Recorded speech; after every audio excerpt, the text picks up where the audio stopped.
और जिन लोगों ने मरवाने का काम किया शहाबुद्दीन साहब को, भाजपा और जदयू के लोग, मैं बिल्कुल कहूंगा इन लोगों का ही हाथ रहा है। इनकी चुनाव का माहौल है, आप ये बड़ा बयान दे रहे हैं कि बहुत बड़ा शहाबुद्दीन साहब की हत्या पूरी तरह से रची गई एक साजिश थी। जिस तरह से यूपी में मुख्तार अंसारी जी को मारा गया, जिस तरह से और भी, हाँ बिल्कुल मारा गया, मैं तो सरेआम कहूंगा, जिस तरह से शहाबुद्दीन साहब की एक पूरी रचनात्मक तरीके से हत्या की गई, ये लोग वही लोग हैं और इनसे बदला लेने का समय है। शहाबुद्दीन साहब ने जितना लोगों के लिए किया, समाज के लिए, हर तबके के लिए किया, वो कहीं ना कहीं एक तरह से आज आशीर्वाद के रूप में हिना साहब को मिलना चाहिए। हमारे नेताजी का बहुत अच्छा संबंध मरहूम शहाबुद्दीन साहब के साथ रहा था। हमारा भी कर्तव्य बनता है कि हम कदम से कदम मिलाकर हिना साहब का साथ दें और मुंह तोड़ उन ताकतों को जवाब दें जो ये सोचती है कि पूंजीवाद और फासिस्ट ताकतों को। सिवान में मरहूम शहाबुद्दीन साहब ने बहुत सारे काम किए हैं।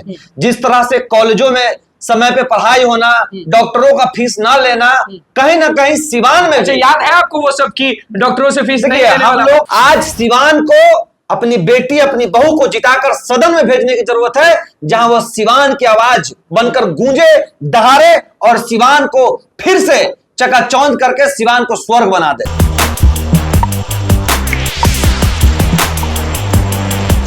नमस्कार, मैं हूं अनुकुल तिवारी और आप वॉइस हब देख रहे। देखिए हमारे साथ मनीष यादव मौजूद हैं।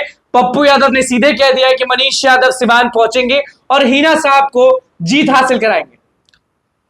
देखिए मनीष यादव नहीं, हमारे पार्टी के तमाम कार्यकर्ता, जिस तरह से हमारे नेता ने मजबूती से चुनाव लड़ा, हमारे नेता चाहते हैं कि सिवान में भी हिना साहब उतनी ही मजबूती से चुनाव लड़े और उन लोगों को जवाब दें जो लोग कहीं ना कहीं आज सिंबल की आड़ में किसी के संघर्ष को उन्होंने नहीं देखा। मरहूम शहाबुद्दीन साहब ने जितना लोगों के लिए किया, समाज के लिए, हर तबके के लिए किया, वो कहीं ना कहीं एक तरह से आज आशीर्वाद के रूप में हिना साहब को मिलना चाहिए। हमारे नेताजी का बहुत अच्छा संबंध मरहूम शहाबुद्दीन साहब के साथ रहा था। हम लोग ऐसा तो नहीं कि जैसे देखिए जब भी हम हिना साहब को देख रहे हैं तो उनके साथ ब्राह्मण रह रहे हैं, उनके साथ राजपूत रह रहे हैं, उनके साथ सारे लोग रह रहे हैं, बस कुछ लोग जो है वो नहीं रह रहे हैं, वो है यादव लोग, यादव समाज के जो लोग हैं वो उनके साथ नहीं घूम पा रहे हैं। तो क्या ये हम समझें कि पप्पू यादव, मनीष यादव और उनके साथियों को इसलिए भेजा जा रहा है कि यादवों का जो वोट है वो अपनी ओर खींचे? नहीं, एक बात समझिए कि पप्पू यादव का कोई यादव वोट, देखिए हम लोग बहुत तार्किक बात आप करें तो पप्पू यादव सिर्फ यादव वोट और ये नहीं हम लोग कहेंगे, लेकिन स्वाभाविक चीजें हैं कि उनके साथ सभी जात धर्म का वोट है। और यादव समाज की जहां तक बात रही तो हम वो समाज से आते हैं जो कभी द्रौपदी खतरे में रही, कभी सीता खतरे में रही, तो हमेशा हम लोगों ने कहीं ना कहीं उनके साथ खड़ा होने का काम किया, उनको न्याय दिलाने का काम किया। और आज फिर से मैं तमाम आपके चैनल के माध्यम से सुन रहे तमाम यादव समाज, अति पिछड़े समाज के लोगों से कहना चाहूंगा कि आज वो घड़ी है जब सिवान की बेटी, सिवान की बहू, सिवान की लाखों जनता, छात्र, नौजवान, बेरोजगार, बुजुर्ग, महिलाओं के लिए कहीं ना कहीं आज 15 सालों से शहाबुद्दीन साहब के जाने के बाद आपके संघर्ष की लड़ाई, आपके भविष्य और वर्तमान की लड़ाई लड़ रही है। तो वहां पे हमारा भी कर्तव्य बनता है कि हम कदम से कदम मिलाकर हिना साहब का साथ दें और मुंह तोड़ उन ताकतों को जवाब दें जो ये सोचती है कि पूंजीवाद और फासिस्ट ताकतों को धर्म और जात के नाम पे जैसे आप यहाँ गरज रहे हैं वैसे सिवान में गरज पाइएगा, क्योंकि सामने जो कैंडिडेट है ना, लालू यादव भी हैं, तेजस्वी यादव भी हैं और उधर से नरेंद्र मोदी भी हैं और नीतीश कुमार भी हैं।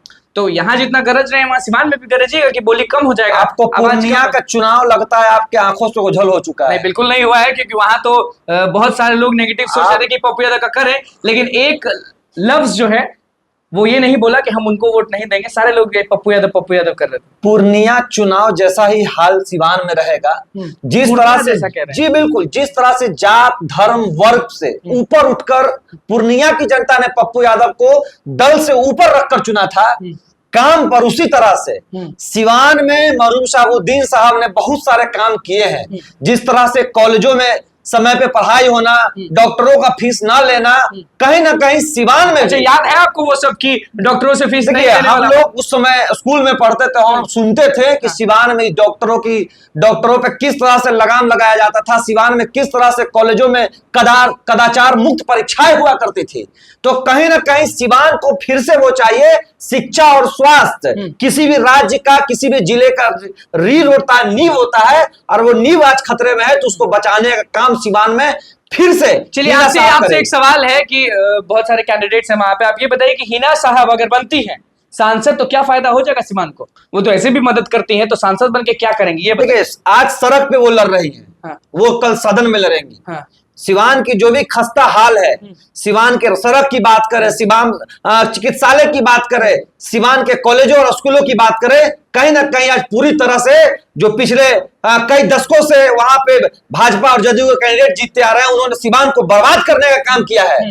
ये क्रिमिनल प्रवृत्ति के लोग वहां पे टिकट लेकर कहीं ना कहीं चुनाव लड़ने का काम किया। इससे पहले जो लोग वहां सांसद हुआ करते थे, तो कहीं ना कहीं आज सिवान को अपनी बेटी, अपनी बहू को जिताकर सदन में भेजने की जरूरत है, जहां वह सिवान की आवाज बनकर गूंजे, दहाड़े और सिवान को फिर से चकाचौंध करके सिवान को स्वर्ग बना दे। तो तेजस्वी यादव कुछ भी बोले वहां बेकार है सिवान में? नहीं, वो तो पूर्णिया में भी तेजस्वी जी, देखिए तेजस्वी लड़ाई यहाँ समझिए किससे है। हाँ, किससे? लड़ाई यहाँ उन ताकतों से है, उन पैसों वाले से है जो समझते हैं वाले। तो हिना साहब भी पैसे वाली होंगे? नहीं, हिना साहब ने हमेशा, जिस व्यक्ति ने अपना पूरा जीवन एक दल को दे दिया, जिस व्यक्ति को मैं नहीं कहना चाहूंगा, मैं उसी साहस से आता हूं। कल भी बहुत सारे लोग उनसे बात की, काफी उदास थी, बोली कि निर्दलीय लड़ रहे हैं और निर्दलीय रहेंगे। जिस व्यक्ति ने हर समाज के लोगों की मदद की, जिस व्यक्ति के दरवाजे से कोई खाली हाथ नहीं लौटा, ऐसे व्यक्ति के मरने पर भी, जिसको आज तक जिस पार्टी को उन्होंने सींचा वो लोग नहीं गए, और जिन लोगों ने मरवाने का काम किया शहाबुद्दीन साहब को, भाजपा और जदयू के लोग, मैं बिल्कुल कहूंगा इन लोगों का ही हाथ रहा है। इनकी चुनाव का माहौल है, आप ये बड़ा बयान दे रहे हैं कि बहुत बड़ा शहाबुद्दीन साहब की हत्या पूरी तरह से रची गई एक साजिश थी। जिस तरह से शहाबुद्दीन साहब नहीं, जिस तरह से यूपी में मुख्तार अंसारी जी को मारा गया, जिस तरह से और भी, हाँ बिल्कुल मारा गया, मैं तो सरेआम कहूंगा, जिस तरह से शहाबुद्दीन साहब की एक पूरी रचनात्मक तरीके से हत्या की गई, ये लोग वही लोग हैं और इनसे बदला लेने का समय है। और शहाबुद्दीन किसी एक धर्म जाति विशेष के लोग नहीं थे, शहाबुद्दीन हर जात धर्म के साथ खड़े होने वाले, उनके मानने वाले लोग थे, और आज समय है कि उनकी मौत का बदला इस चुनाव में हम लोग लें। तो मुसलमान तो साथ दे ही रहे, जबकि ये अपर कास्ट के जो लोग हैं, जैसे भूमियार हो गए, राजपूत हो गए, ये क्यों साथ दे रहे हैं? इनको क्या फायदा है उनसे कि ये घूम रहे हैं? हम देखते हैं जब भी हिना साहब घूमती है तो बगल में कोई टीका लगा के घूम रहा है, कोई माला पहन के घूम रहा है, तो ये लोग उनका साथ कैसे दे रहे हैं? बात समझिए कि भाजपा के जो कैडर वोटर हैं, आज वो भाजपा को छोड़कर एक निर्दलीय प्रत्याशी हिना साहब को के संघर्ष कारण क्या साथ दे रहे हैं। कारण कुछ नहीं है, वो लोग चाहते हैं कि जो लोग जदयू और आरजेडी से कैंडिडेट वहां उतरे वो किसी काम के नहीं है, वो उनका किसी कीमत पर साथ नहीं देंगे, यहाँ से चले जाएंगे दिल्ली और पटना रहेंगे। नरेंद्र मोदी जिसको उतारे हैं वो किसी काम के नहीं है। नहीं भाई, आप उनके चीजों को पता कीजिए, ये लोग किसी काम के नहीं है और ये लोग दिल्ली और पटना चुनाव जीत कर चले जाएंगे। लेकिन जो हिना साहब है, जिसने अपने पति के रहते पूरे पारिवारिक और सामाजिक और सांस्कृतिक धर्मों का पालन किया, जो कभी अपने दहलीज पे चौखट को पार नहीं किया हो, और शहाबुद्दीन साहब के जाने के बाद पूरे सिवान के जनता के लिए सड़कों पे संघर्ष किया हो, उस महिला को सदन पहुंचाने के लिए आज सभी जात धर्म और वर्ग के लोग खड़े हैं। और जो नहीं है, मैं उनसे अपील करना चाहूंगा कि आप सभी लोग अपनी सिवान की बहू और बेटी के संघर्ष में साथ दें और उनको सदन पहुंचाएं। बस कुछ दिन के लिए जाएंगे और वोटिंग होगी कुछ दिन में, तो कैसे आप अपनी ओर खींचेंगे वोट को? देखिए, हम लोग सामाजिक नहीं, हम खींचने की बात नहीं, हम लोग काम की बात करते हैं, और हम लोग जिसको आदर्श मानते हैं, हम जिस पृष्ठभूमि से आते हैं, उन लोगों को समझना होगा कि हमारे बीच कौन आया है और किसके लिए आया है। हम लोग ऐसे ही कहीं प्रचार करने नहीं जाते हैं। शहाबुद्दीन साहब ने जैसा बनाया था सिवान को, पूरी तरह से बदल गया है अभी सिवान, आप कह रहे हैं, क्योंकि बहुत त्रस्त है लोग? नहीं, देखिए, अपनी अपनी भूमिका काम करने की होती है। हमने कहा तो कॉलेजों में कदाचार मुक्त परीक्षा, डॉक्टरों पे लगाम, कहीं ना कहीं बहुत बड़ी आज के डेट में बहुत बड़ा एक रोष का माहौल है इन जगहों पे। कहीं ना कहीं उसको फिर से पुनः पीछे जाकर उस लोगों को, उन चीजों को संतुलित करने का समय है, क्योंकि आज कहीं ना कहीं स्वास्थ्य और शिक्षा एक अहम मुद्दा है आम परिवारों के लिए, और अगर उस पे संतुलित हम लोग कर लेते हैं सदन जाकर, तो कहीं ना कहीं सीवान का विकास पूरे उन्नति पे होगा। हीना साहब से जब पूछा गया कि जीत जाएंगे तो कौन से पार्टी में जाएंगे, तो कह दी कि अभी हम जब निर्दलीय लड़े हैं और एक तरफ जहां खत्म करके आए हैं वहां तो नहीं जाएंगे। चलिए, वो उनका निजी राय है और हम लोग उनके साथ हमेशा खड़े थे। हमारे नेता आदरणीय पप्पू यादव जी एक आखिरी सवाल पूछेंगे, अगर बोलिए जवाब दीजिएगा तभी पूछेंगे, ना तो नहीं पूछेंगे। बिल्कुल बिल्कुल। हमेशा आप लोग बात करते हैं इंडिया गठबंधन की, महागठबंधन की, तो वहां पे इंडिया गठबंधन को क्यों नहीं चुन रहे हैं कि हिना साहब को चुन रहे हैं? देखिए, मैं फिर से वही बात कहूंगा कि जब हमें पूर्णिया में जरूरत थी तो लोगों ने इंडिया गठबंधन को ना चुन के पप्पू यादव को चुना। बिल्कुल। वो समाज के लोग जो आज बढ़ चढ़कर हिस्सा लिए पप्पू यादव को चुनने में, वो चाहते हैं कि हम लोग सिवान में हिना साहब को मदद करें।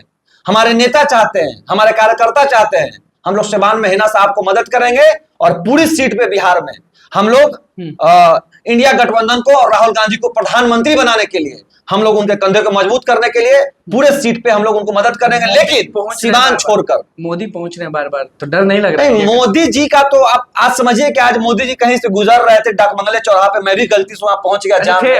हाँ, मैं गलती से जाम में वहां पहुंच गया। देखने के लिए पहुंच गए? नहीं, देखने के लिए नहीं, मैं गलती से पहुंच गया, मुझे रास्ते रूट की जानकारी नहीं थी। मैंने देखा कि वहां 100 लोग भी मोदी जी को देखने के लिए और अभिवादन करने के लिए सड़कों पे नहीं थे। ये मोदी जी, और मोदी जी इस चुनाव में 2 बार आ चुके हैं। मोदी जी हर चैनल को इंटरव्यू कर रहे हैं। लोग ये भी कह रहे थे कि 2 घंटे से जाम में है, अब मोदी को वोट नहीं देंगे, राहुल गांधी को वोट देंगे। नहीं, ये मैं एक बात तो बता रहा हूँ, मोदी जी हर चैनल को आज सफाई देने उतरे हैं, जो पहले नहीं देते थे। पटना में, बिहार में 2-2 बार, हाँ, पटना में 2-2 बार वो कहीं ना कहीं रोड शो कर चुके हैं। तो इनकी हालत खस्ती है। और इस देश में और बिहार और उत्तर प्रदेश में, तो बिहार और उत्तर प्रदेश गया हूँ, ये नहीं होगा। वो हिंदी पट्टी बेल्ट जो है कहीं ना कहीं इनको 100-150 सीटों पर रोकने का काम करेगा। 400 पार, 100 पार नहीं होगा इस बार भाजपा। 100 पार नहीं होगा। 100 पार नहीं होगा। ये भी बता दीजिए, जब इतना बोल रहे हैं तो 40 के 40 जो बोलते हैं उसमें बता दीजिए। नहीं, मैं 40 के 40 के बारे में नहीं कहूंगा, लेकिन मैं अभी बता दूं कि हम लोग सिवान और पूर्णिया जीतने जा रहे हैं और भारी मतों बाकी पे अभी नहीं बोलेंगे। मैं सिवान में कितने मतों से जीतेंगे ये बस बता दीजिए, क्योंकि पूर्णिया में तो आंधी ले आए थे। चलिए, चुनाव होने दीजिए, 25 तारीख को चुनाव है, चुनाव के बाद फिर आपसे मुलाकात होगी।